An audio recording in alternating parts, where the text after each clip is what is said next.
Hey, as the inventor of the SmartSlope module, I'm probably best suited to take you on little video tours to what I think is so awesome about it. Now, after 20 years of making plantable retaining wall modules, I had a pretty good list of what I'd like to do different and what I'd like to see added to a system. So when I went to make a laundry list of the SmartSlope system and what type of features it should embody, it was pretty long. Now, my previous block was made out of dry cast concrete, and that had its limitations in durability, and it also had its limitations in the quality control and the dimensional accuracy of the module. So I knew right off I wanted to make this one out of wet pour concrete, and I wanted to leave it in the form until it was totally cured, and therefore it would have very accurate dimensions and it would be great for the contractor to use.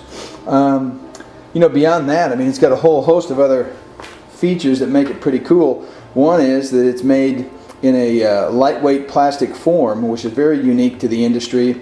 Hadn't been done before as far as I know. That enables us to ship the forms anywhere on the planet. So if an architect in Singapore would like SmartSlope, within a couple of weeks we can have a local producer pouring concrete in our forms near the job in Singapore, and they'll get the same quality and the same SmartSlope block as they would in Seattle or Albuquerque, New Mexico.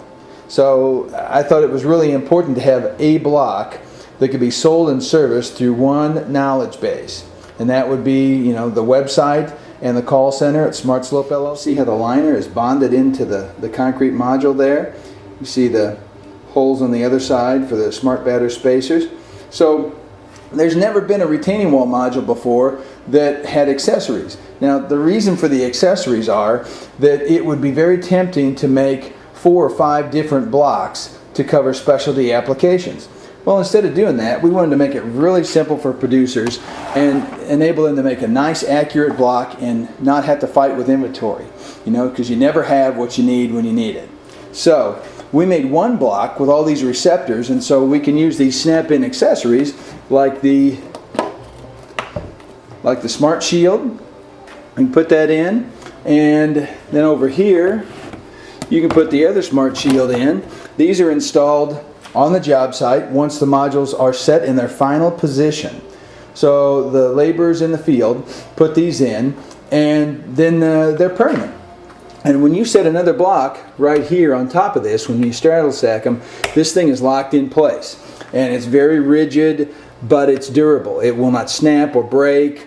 It can go through hot or cold. We've got holes in the bottom of it so that roots can pass through there and sort of stick it all together. You see even the handle on the inside would be permeable to soil and roots and water. Then our Smart Radius supports, they fit right here in those slots. They drop right in, but they sit flush with the top here, and they give a block that's off bond a nice level place to sit. And that is a great advantage. We didn't have that in my old system, and I always wish I had. But because it was dry cast, we just really didn't have a good way to form it. Now that we've used a 2-part form, and we let one part stay as bonded to the block like this, it gives us a lot of latitude in doing these sort of things. Then, of course, we've got our smart batter spacers. If you want to build a wall instead of 70 degrees, you want to build a wall at 50 degrees, you snap that one in. And if you wanted to build a wall at 60 degrees, you snap this one in. And they stay in there, and your block above pulls up to the contact point, and it's perfectly matched angle with the face of the block. Now you don't have sliding, and you've engaged the value of the strength of the lip there. Pretty smart. That's one of the reasons we had to call this thing SmartSlope, because it does a lot of things in a very smart way.